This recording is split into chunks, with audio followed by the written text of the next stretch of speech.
Hello, everyone, and thank you for joining us. This is No Soundbites Allowed, and I am your host, Michael Voss, the political dragon. I am here today with a special guest. It is part of our ongoing series of conversations with politicians that are elected and or on the campaign trail to make you aware of what is going on in our nation, to let people know about the choices that they have, regardless of whatever political party you are with.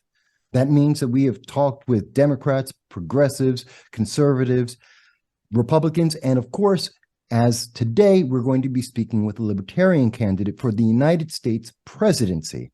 And we have Mr. Mike Maat, who is with us. And I'm going to enjoy this conversation, Mike. I think it's going to be great for everyone. Well, thank you. I appreciate you having me on. I appreciate you carving out some minutes. It's a great joy to be with you. Absolutely. We enjoy this. We've been doing this since 2008, talking to candidates and elected officials at every level of government across this nation. So it's a long history. We do this every election year. We enjoy it. I do need to mention that, of course, we are open to do interviews with any libertarian, Democratic, or Republican candidate. We have an open stage. We will provide them the same format as we provide to everyone else. So this is not exclusive or an endorsement. We are open to all voices because we believe the public needs to hear everyone. But putting that aside, let's start off with something simple.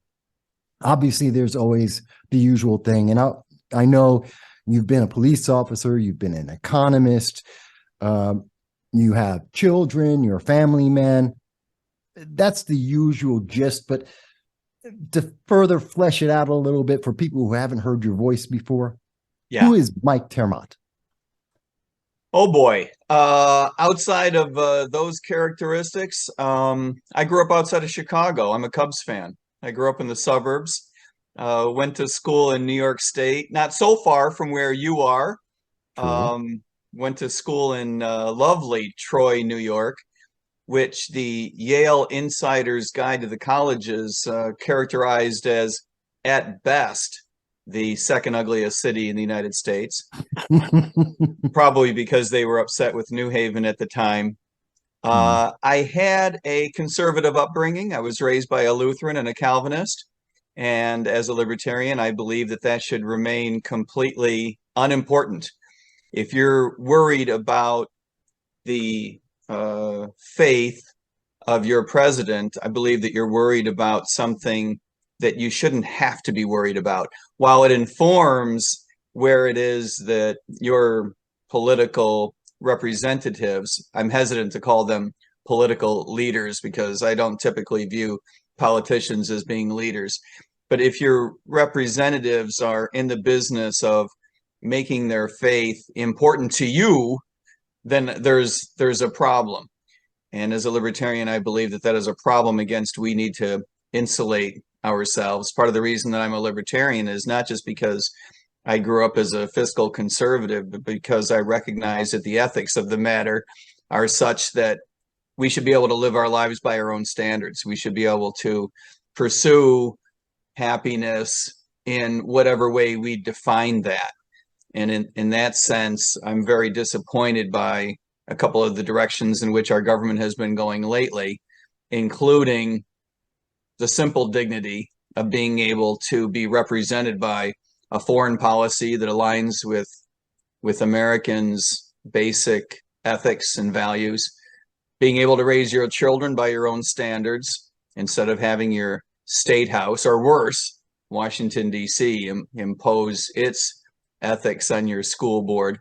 So I believe that there's some things that have gone wrong in terms of our government, but I do believe that libertarianism with a lowercase l and Libertarian Party of the United States with a capital L have an opportunity, an important opportunity to play a major role in American politics in 2024 through the presidential election cycle.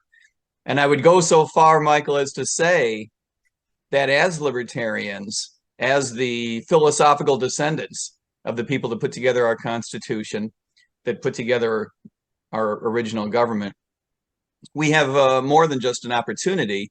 I think we have an obligation to play a role in American politics. I think our government has strayed far, far too far away from our Constitution. and it's up to us to lead the fight back to our Constitution. Okay.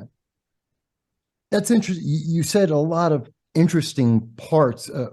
Obviously, the whole thing is interesting, but there's several parts I want to get into over our conversation to delve a little bit more deeply. No, I'm not like Bosch. I don't have an agenda to try and put in front of you. So we're not going to have that kind of a conversation. At the same time, I also don't care about your religion. That's your faith. That's on you and God. And that has nothing to do with politics. So I want to make sure that that's clear, not just for you, but for our audience. You're not going to get those questions. If you're looking for pro or anti-socialism, that's not what an interview is about. If you want to learn about religion, go to your religious leaders. This is about politics and running America. Well said.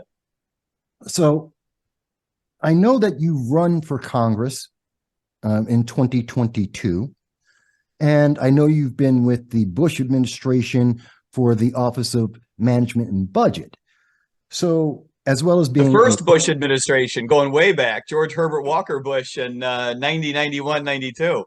Well, yes, sorry, I didn't make that clear, but yes, you're correct. Well, you got a lot of youngsters in your audience who may need a little guidance there. Yeah, and you're perfectly correct to correct me there, because I wasn't clear about that. You're right. I just remember the succession all the way through. But you've also been a school teacher. You've been an economics professor.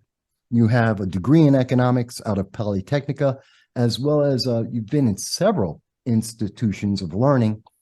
I believe you've been an adjunct professor at Nova Southeastern University, at Barry University. You've worked for the American Bankers Association. So you have a lot of economics knowledge. Let's put that to the side for a second. Before we get to the economics and what you're very familiar with, I'm going to ask you something very different. Let's talk about international policy. Because one of the most important things, and especially as you mentioned, the world today, we need a leader that can deal with the situations we have going on. Whether some people think there's going to be World War III. Some people think it's the continuation or escalation of Ukraine. I believe that there's a possibility of 3 simultaneous regional wars. That's the Western European region, Southeast Asia, and the Middle East by Iran. So looking at that, some of the comments you've made, either in your congressional race or since, have hinted at a more isolationist approach towards the presidency. Is that correct? If it is not, please clarify me, but also tell me, why is that an approach for America? I believe the right terminology that I would use is anti-war. I do believe that we should not be an isolationist nation, but we should be fully engaged with the world, but on a non-aggression basis, in a completely voluntary, pro-trade, pro-economic growth, pro-engagement sense. In this regard, I would view a libertarian administration as being much less retrograde than a Democratic or Republican administration, much less isolationist than a Republican or Democratic administration, in the sense that a libertarian administration would be much more pro-free trade, much less engaged with imposing on other nations an isolationist bent toward punishments, for example, much less engaged with shutting down certain nations from being able to use SWIFT, which is the international settlement vehicle in dollar-denominated assets. I would not exclude nations from being able to engage in trade with each other or with United States citizens. I actually don't believe that the federal government has the moral authority to tell U.S. citizens with whom we can and with whom we cannot trade. So in that sense, I would be less isolationist. But to your point, yes, what you're picking up on is true. I do believe that the United States has done a bad job of representing, by that I mean the federal government of the United States, has not done a good job of representing the interests of the American public, of the American citizenry. I think that more Americans than ever before are open to a very clear, and by the way, clear-eyed and honest message of anti-war, reduction of the projection of power abroad for the sake of imposing our military hegemony. I think that people are ready to hear an alignment of their particular values with our foreign policy interests.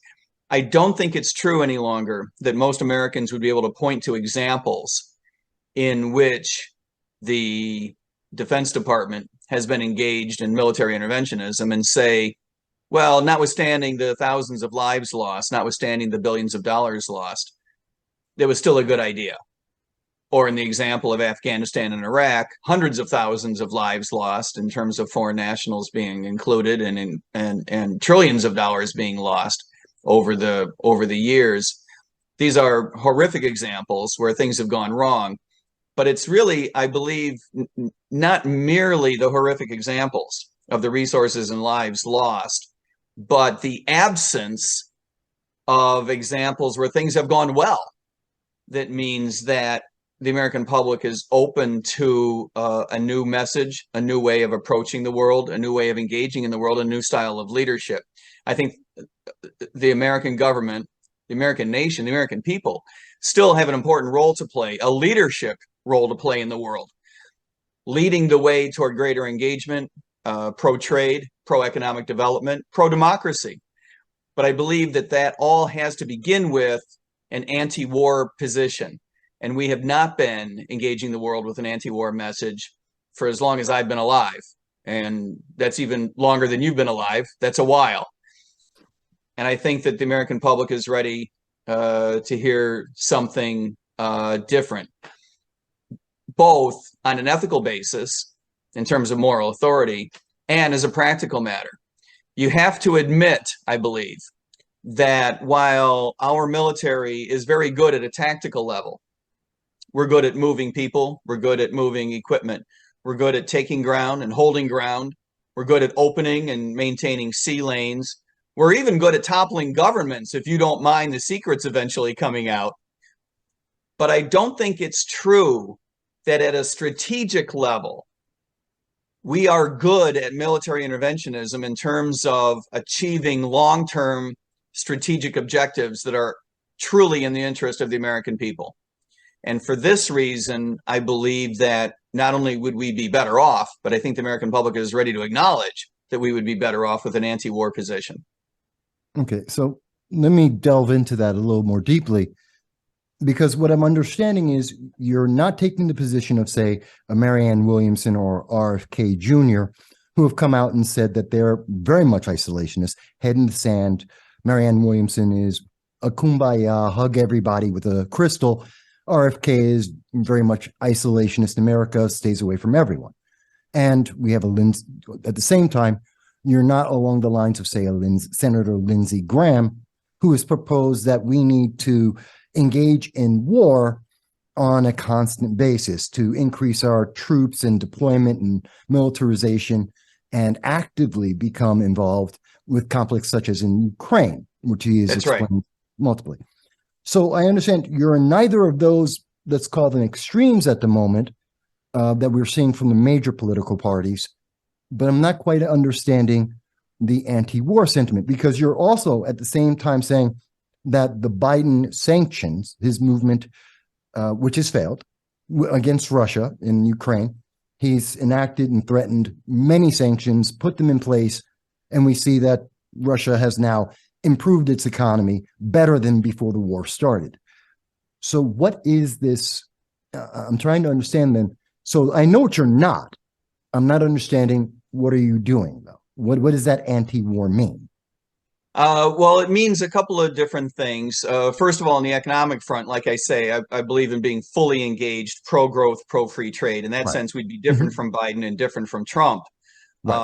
Without an industrial policy trying to guide how our economy develops. The gold standard of, and that's an unfortunate phrase because it's a loaded phrase, the best way an economy can develop is to allow it to develop completely in reaction to market forces. That is the most efficient and effective way of allowing an economy to develop and to boost our income and wealth the most rapidly. So in that sense, I would be very much pro-growth. But to your point, specifically, what it would look like is, for example, on day one, giving a series of phone calls to Mr. and Madam leaders of the European nations. This is your 18-month heads up.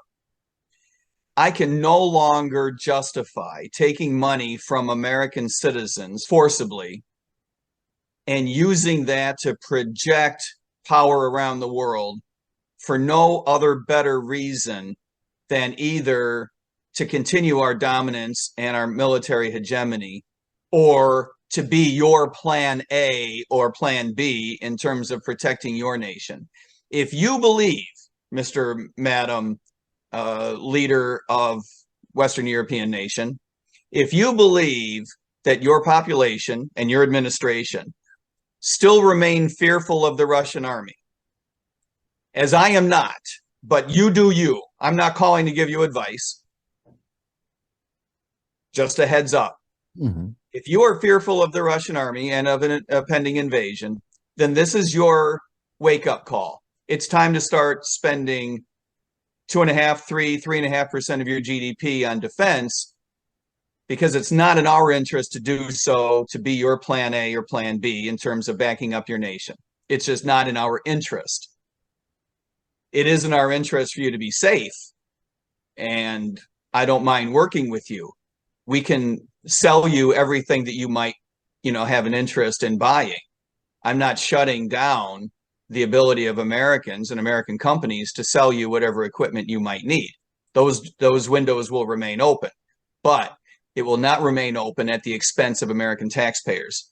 That music has ended. As another example, in other words, we are going to be exiting NATO. That's the bottom line. As another example, in the China Sea, we are going to start to be clear and clear-eyed regarding Taiwan. This is a civil war between two battling entities, whether you call them nations or you call them elements of a single nation. To me, matters less than the fact that neither one is part of the United States, and neither one correctly, in a long-term sense, represents a vital interest of the United States. We have gotten ourselves into a silly situation through what we have called strategic ambiguity. We have gotten ourselves into a silly situation where we have created virtually a self-fulfilling prophecy by allowing investors in the private sector and in the public sector to believe that we would be there to back up Taiwan come hell or high water. And investors have poured billions of dollars into the development of technologies and production, specifically microchips, specifically high-end microchips, but other technologies and other goods that are not high-tech, that we believe are important to our critical infrastructure supply chains. If we had been honest with people 20, 40, and 60 years ago that we were not going to back up Taiwan, the investment in these supply chains would not have taken place in Taiwan in the first place. But now we seem to have created this self-fulfilling prophecy where now we feel like we have to protect Taiwan because we're afraid of what happens if mainland China takes over Taiwan and takes over these chip manufacturing facilities. We're afraid that we'll be shut down. We're afraid that certain anti-privacy technologies will be embedded in chips. We have a lot of fears, not all of which are irrational. The Chinese government is antagonistic toward and resents the United States. And so it's not irrational to have certain fears. But similarly to the phone calls that need to be made to the leadership of the European nations, we need to be telling investors, no longer should you believe that the United States is going to be backing up Taiwan. There is no such thing, in my view, Michael, as a relationship that is advanced, that is made stronger and better by ambiguity. Not a personal relationship, not a business relationship, and sure as heck not an international affairs relationship. I think that we need to be clear, and that is the United States does not view Taipei in the same way that we view other elements around the world, specifically the United States itself. If you have been investing in Taiwan because you believe the United States military is going to back you up, maybe I can interest you in, Seattle instead of Taipei as the place where you want to consider building your next factory. So, and I know we want to move on to other subjects besides foreign policy, but I think it's very important considering the nature of militarization in the world at this moment. But so if I'm understanding correctly, you agree with Japan in its militarization. It's $325 billion to build up an army, the first since 1945, even though there is the 1960s Japan treaty with the United States that guarantees we will protect them. You see that as a positive because it removes some of the pressure from the United States. Am I understanding that correctly in that encapsulation of your ideas? Yes, I think that we should be phasing out of our commitment to protect Japan, and they should be phasing in to protect themselves. Okay. I think that there are examples in NATO for just to focus on one area. There are examples in NATO of nations that have not engaged the world in the way that they wish they could, because the United States has put pressure on them not to do so because we're afraid we'll be dragged into a war. So I believe that there are plenty of examples in Western Europe where nations no longer even view it in their own interest to have the United States involved in an Article 5 style treaty under NATO. And I believe the Japanese people are recognizing that as well. Okay. And I believe even French President Macron would also agree to some extent with what you're saying. I think you're right. Not that That's Macron should be the benchmark of excellence for deciding American foreign policy, but I do believe you're right. No, but just to show the trend of what you're speaking about is a trend in the international conversation right now. Yeah, that's exactly right. So you have a pretty interesting pulse on international interactions with the United States, which is great for a presidential candidate. They do need that. But let's look at the United States domestically. Moving on, not that we could definitely, I can see we can have a lot more conversation, but I want to give a wide berth of your knowledge base in introducing you to the public. So you've said in several conversations in discussing the Department of Education, in discussing the interaction of parents and schools, I believe one of your quotes would be, quote, social and economic development come from self-interest. And you're speaking about that directly in reference to education and schools. And I believe it was in reference to school choice, whether it be vouchers or other means. If I'm remembering the quote exactly correct, can you tell me, how do you see a Department of Education going forward for America? Do you see it being reduced, divested completely? And how does that impact the average American? I do not see a future for the Department of Education. By the way, even if a libertarian is not elected to the administration, even if a libertarian does not take over the White House, as I believe one will, with either a lowercase l or a capital L, no later than the next 14 years. But even if that were not to happen, I think that the days of the Department of Education are numbered. I think that Americans are sick and tired of outside forces telling them how to raise their kids. Well, and for this, go ahead. If I may interject, just to make sure for the audience that's not familiar with this, it isn't just a libertarian idea. This is being proposed by many establishment Republicans at this time. So the moderates, at least in the Republican Party, the conservative movement, as well as many libertarians, do agree with this. So it's not an extremist view that you're presenting here. I'm just looking for your take on that idea. Yeah, well, I agree with you. And so, in that sense, I think that the Department of Education is on its way out over time. If a libertarian were in the administration, it would be faster. Mhm. But I believe that parents specifically and citizens at a local level generally are sick and tired of having outside forces determine how education is put forth, how it's promulgated, how it's run at a local level, being affected by outside forces, even certainly at the federal government level. Everyone is starting to resent that. But even at the state house level, I think people are sick and tired of states mandating to local school boards what they can and cannot teach. I think the parents should be more involved, want to be more involved. And I think that that is uh, the trend of the future. I think it's one of the reasons why we see such a boon in homeschooling. I think that that's why we see the push toward voucher programs and in general the sharing and making available of publicly raised funds for purposes of primary and secondary education, making those funds available to private sector contracts, private schools to educate your kids. It's in part because people believe that public schools in many areas stink, about which they're right. There are public schools in many areas that absolutely stink, but also just because parents want their schools to better align with their values, whatever those are. Sometimes those are secular, sometimes those are faith-based, sometimes those are focused on particular skill sets, and sometimes they're not. Sometimes it's just a matter of getting better control. So for a variety of reasons, I think that we're going to be moving away from the idea that your local public school has a monopoly over controlling your kids.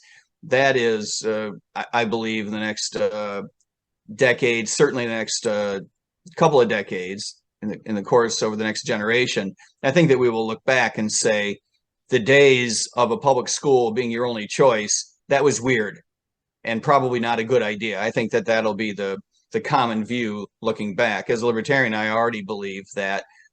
As an economist, I already believe that any monopoly is going to undermine the effectiveness and efficiency of how well that industry works. And granting these local public institutions monopoly power over how to raise your kids is an excellent example.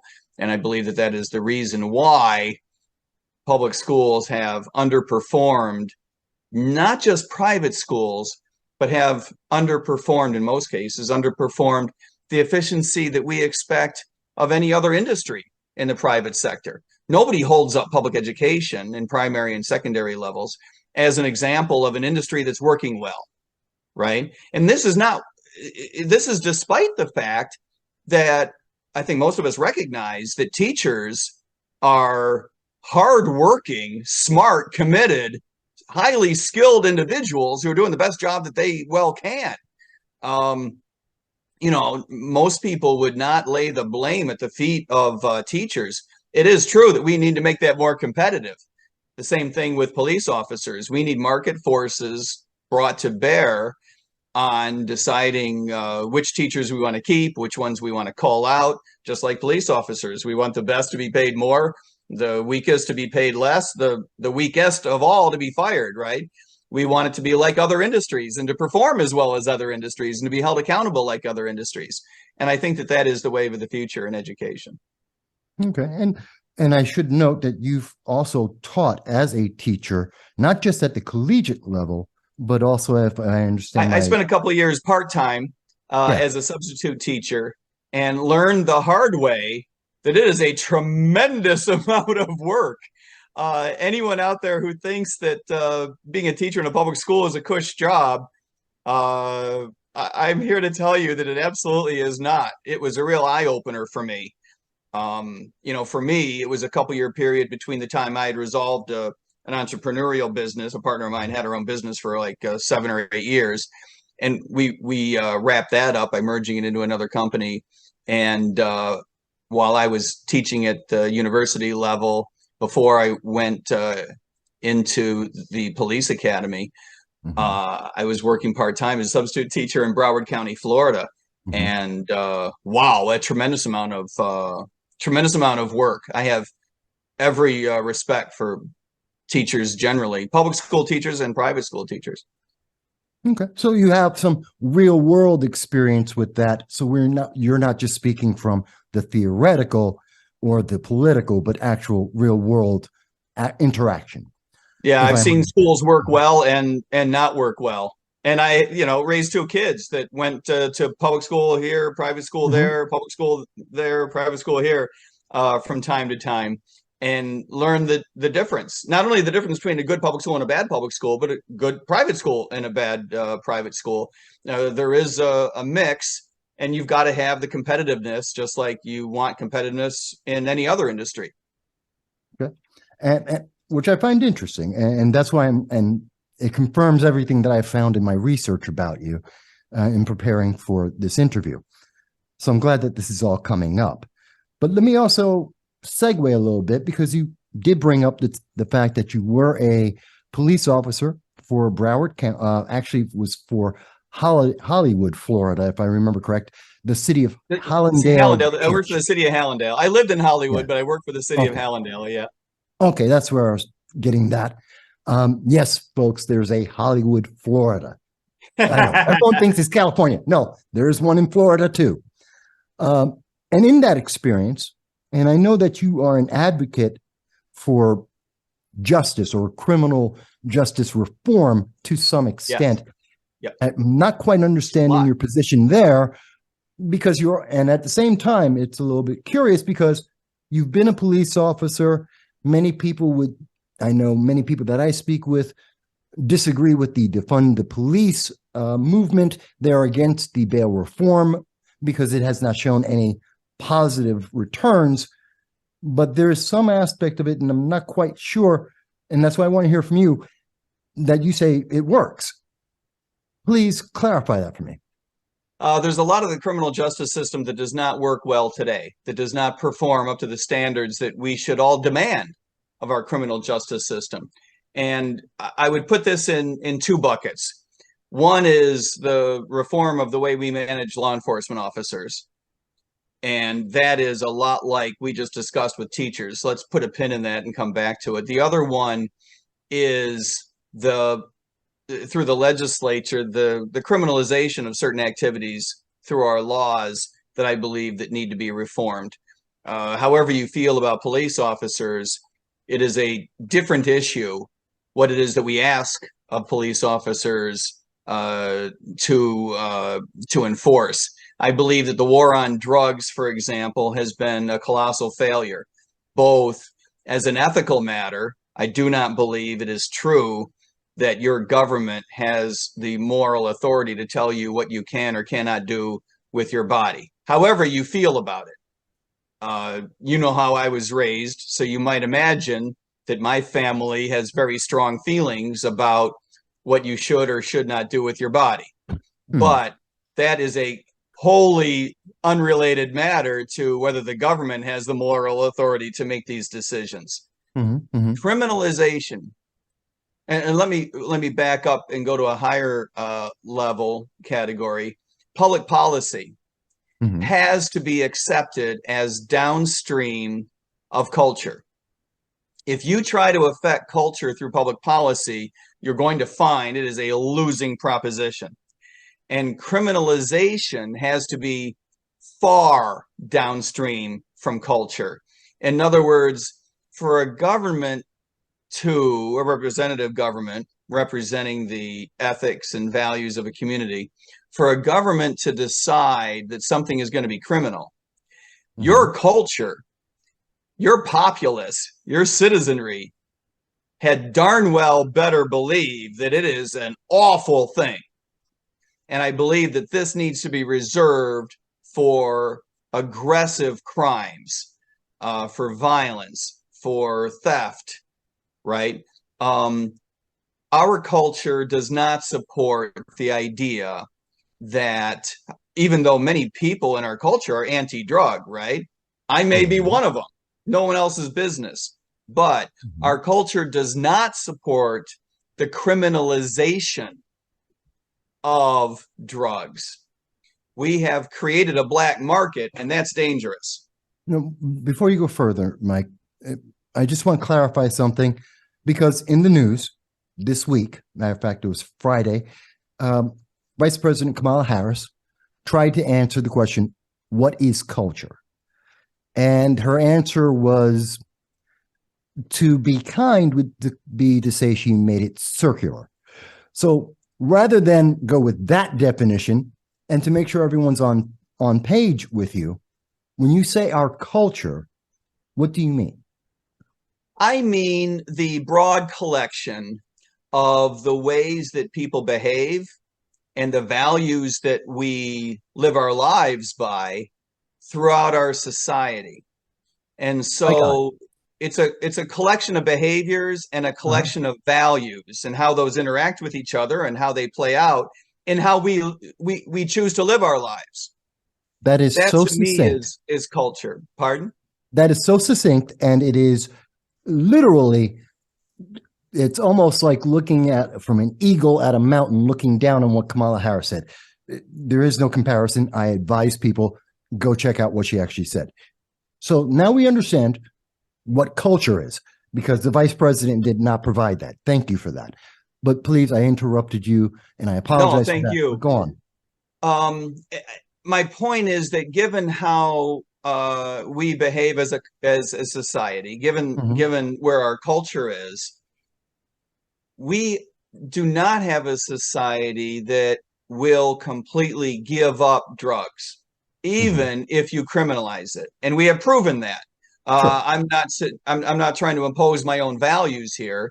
I'm No, just that's observing, sort of as an economist, I'm observing that the these are reality. the behaviors of our society, that you can Mhm. criminalize it, you can take literally millions of people to jail and still not defeat the element of our society that chooses to engage in drugs.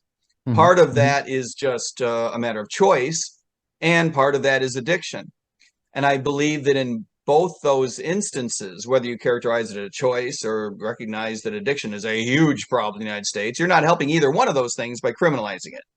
So, just as an empirical matter, never mind the ethics of it, as I've said, I don't think the government has the moral authority to tell us what we can do with our body. But never mind that, just the empirics of it, just objectively speaking, the war on drugs has been a failure. It hasn't Mhm. worked. Uh, I personally have performed CPR on many young people who have overdosed because of an addiction. It's a heartbreaker. There's no question about it. if if I thought that the war on drugs could work, right? At least then we're having a conversation about ethics. Mhm. But we're not having that conversation because there is no value in undermining the ethical relationship that we should have with our government in order to promulgate a war on drugs that doesn't work. It just there is no conversation. In my view, there's no conversation even to be had because objectively it doesn't work. So we need to end the criminalization of what so many people call victimless crimes, right? And I should use air quotes here: victimless crimes. If Mhm. if there is if there is something without a victim, we should not be calling it a crime. You know, a crime against whom? A crime against the values of our society? I'm sorry, but the values of our society suggest that the war on drugs doesn't work. So I don't believe that we should be in the business of creating black markets for drugs, or by the way, at our border through immigration, or in any a number of other examples. I think it's an ethical problem, it's a practical problem, and it's one that creates a lot of danger. So, having said all of that about criminal justice reform, I do believe that the other category of criminal justice reform is important as well. We need to change the way that we manage police officers. And that is to say, with greater transparency, a greater accountability, and with greater involvement from the community. I wish that we could say that that means local politicians just need to do a better job of being involved. But if anyone believed that that were going to happen, that would have happened by now, right? For whatever reason, local politicians have not done a good job of imposing community values on their police departments. Some have done better jobs than others, but we Mhm. continue to see problems, both in terms of too much violence from your police department, as well as a general police culture that can be problematic from time to time, that resists accountability and transparency, and that one that I believe puts far too much value on police secrecy and privacy and avoiding accountability. For example, the federal doctrine of qualified immunity. It doesn't affect that many cases, but the general attitude that it suggests, I believe, has to go. The idea of there being a contribution to police culture that comes from an idea that police need to be protected in a way that would preclude people from seeking redress in court, I find that un-American. Americans should be able to avail themselves of courts when they feel that they've been wronged. I'm sure in many cases, you know, people bring suit in court that is untenable, that is not supported by the facts. But that's what the courts are for. And I don't believe we should be in the business of telling people, no, you can't file. Okay. I know we're running short. I'm going to ask one more question because, folks, I know how difficult it is to run for any kind of race. I've run for Congress myself. I've run for a local county legislature. I know it can be very time consuming and very difficult to run for an election. And so your time off of the campaign trail is valuable, especially since family comes first, always. I don't care, always. And so I know we're taking some valuable time away from your family. We apologize to your wife and your children for this, but we do want to ask one more question, which is actually in your forte of economics, which we have stayed away from because I wanted to get some of the other things first. But just one question, and then, of course, I'll let you get back to the family. I thank them for their discretion in giving you some time today. The recession. Now, on this channel, and I have said since February 17th of 2021 that the United States economy has been faltering. And in 2022, we emphasized the fact in the summer of 2022, we believe that the United States entered into a recession. We believe it will be lasting until 2025.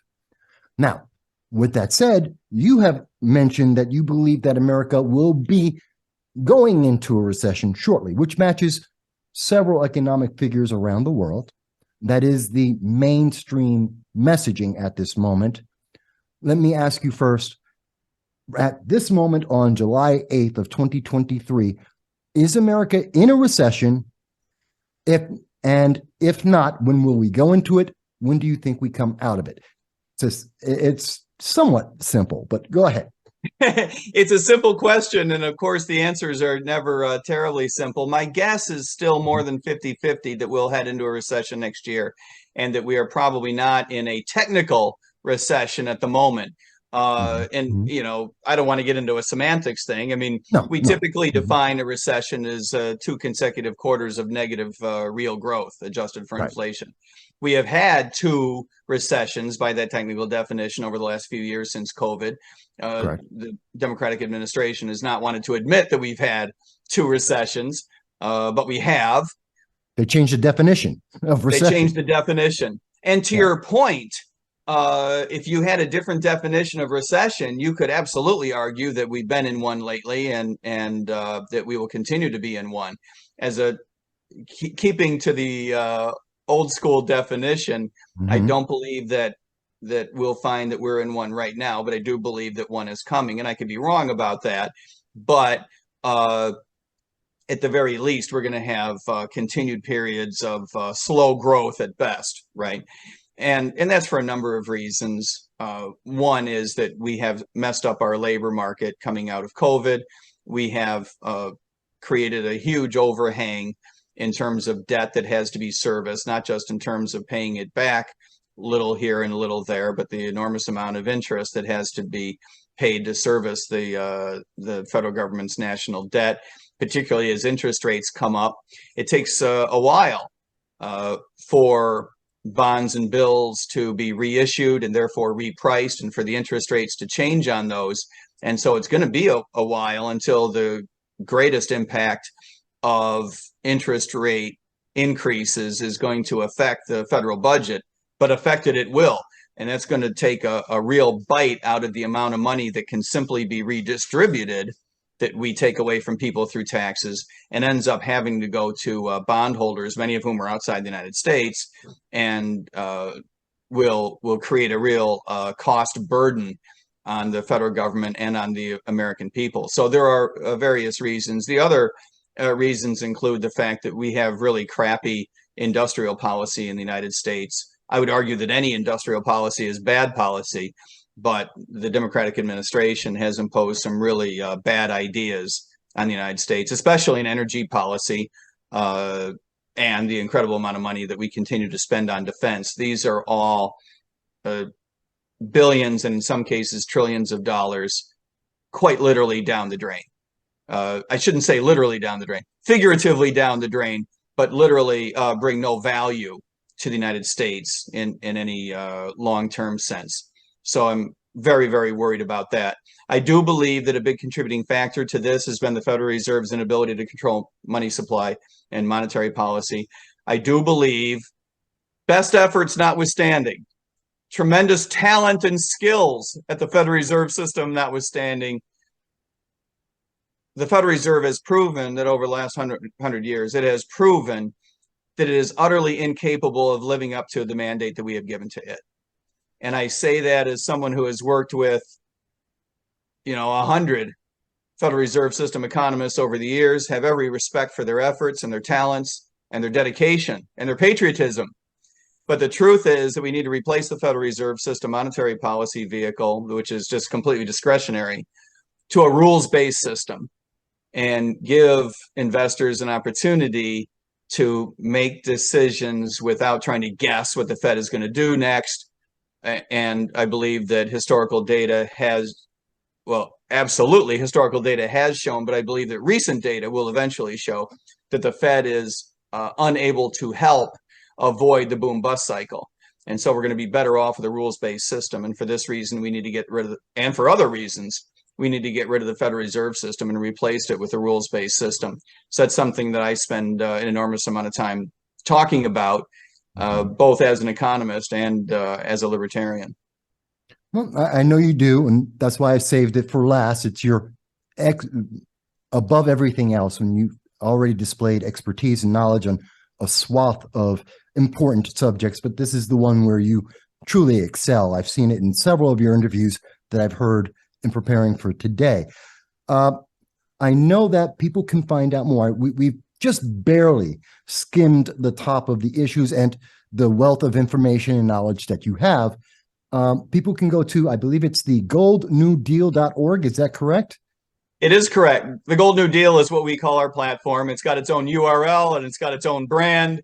It's our commitment to the most transformational ideas in libertarian thought, our commitment that we will not back down from it on the other side of the nomination. One of the things that we've been worried about in the Libertarian Party is that we'll nominate someone who sounds libertarian on the front end, but on the back end, on the other side of the nomination, will allow the platform to get washed out.